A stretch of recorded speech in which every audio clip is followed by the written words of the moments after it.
In the silent corridors of Pyongyang, power's not always loud sometimes. It is felt in the steady rhythm of a single person's stride.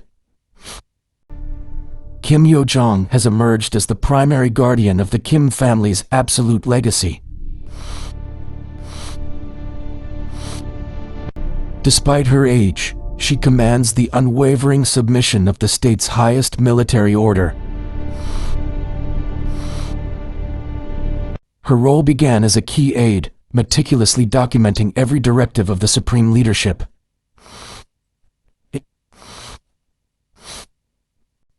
This gaze has become synonymous with a new, more aggressive era of North Korean diplomacy. Behind the mass displays of loyalty lies a sophisticated apparatus of propaganda and agitation. As the deputy director of the Propaganda Department, she controls the flow of information to the masses. Her influence now extends beyond words, reaching into the heart of the nation's defense strategy.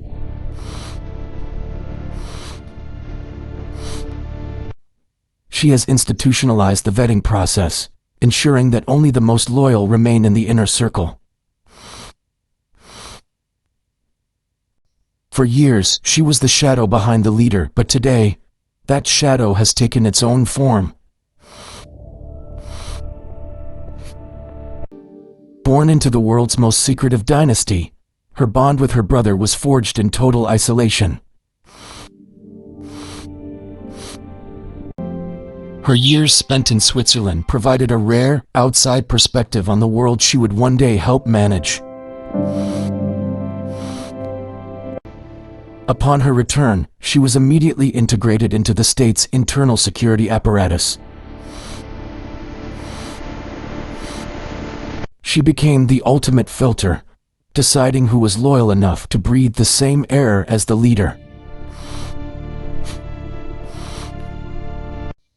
In a system dominated by elderly men, her authority is an unprecedented structural shift.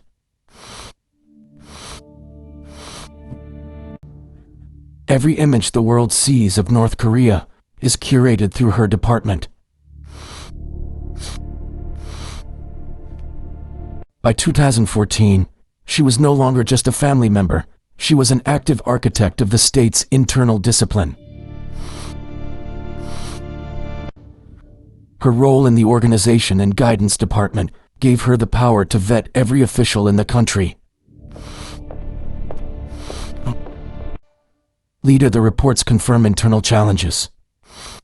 She became the ultimate filter, deciding what information reached the supreme leader's desk.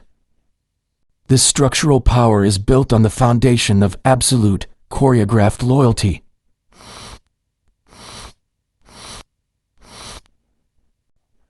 Under her watch, the state's intelligence gathering became more technologically focused.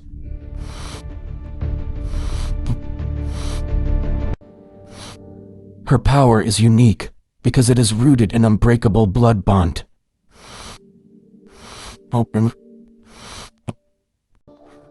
For years, she operated in the shadows, mastering the mechanics of the state.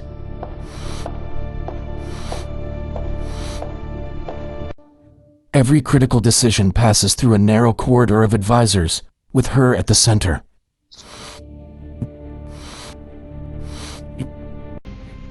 As the director of the propaganda apparatus, she writes the script for the entire nation. Her public emergence signaled a shift in how the regime presents its internal strength.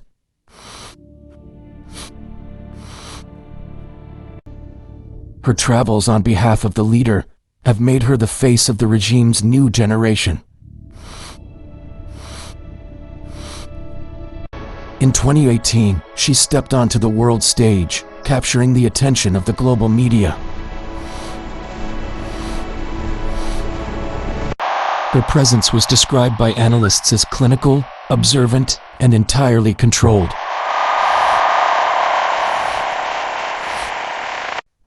She became the first woman of the Kim family to act as a primary diplomatic envoy.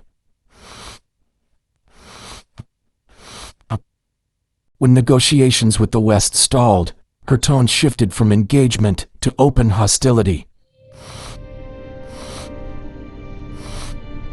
She began to personally pen the state's most vitriolic and threatening statements.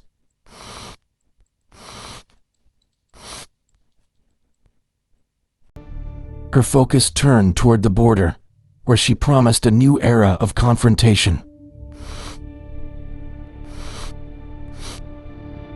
She issued a direct warning.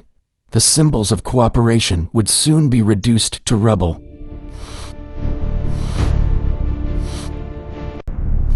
In June 2020, the world watched as she fulfilled her threat to destroy the liaison office. Her status within the military grew as she took on a more militant persona.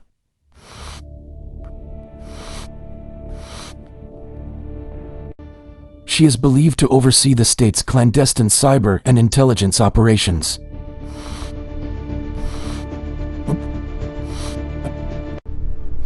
Her work continues long after the public displays have ended.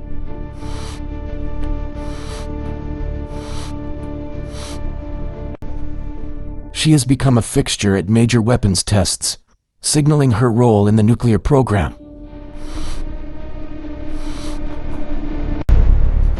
For Kim Yo Jong, power is not a gift, but a weapon to be wielded with absolute certainty. The destruction of the liaison office was a message to the world. Her warnings are never empty threats. Under her direction, the state has refined its ability to monitor its adversaries with clinical precision. Every word of defiance published by the state media is personally vetted by her office.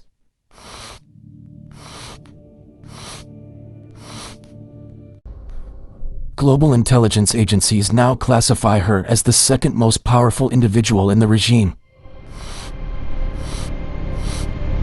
She has become a frequent visitor to the nation's most sensitive scientific and military sites.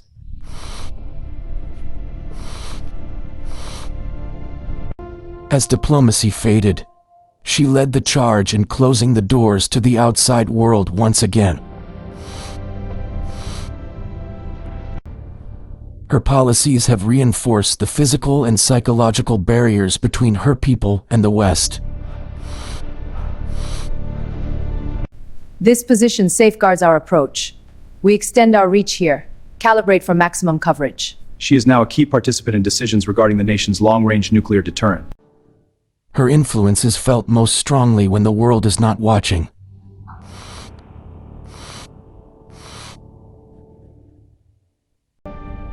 The fear she commands ensures that internal dissent is identified and removed before it can grow. To the people, she is the iron voice of the Pak-2 bloodline.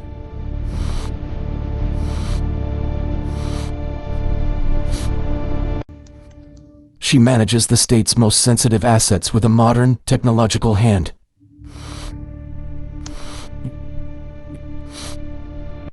Her elevation within the State Affairs Commission has institutionalized her power for the long term.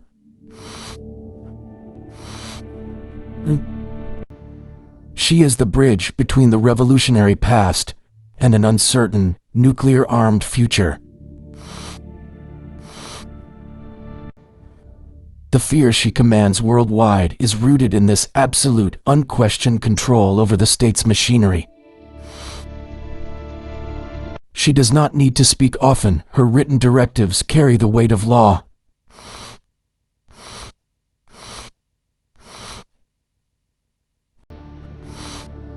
Analysts debate whether she is a temporary guardian or a permanent successor.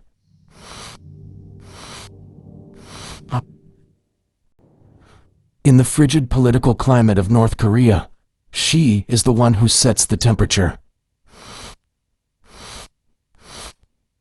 She remains the shadow that the world watches, a hidden power that commands fear through silence. Kim Yo Jong is no longer just the sister of a leader. She is the iron will of a dynasty.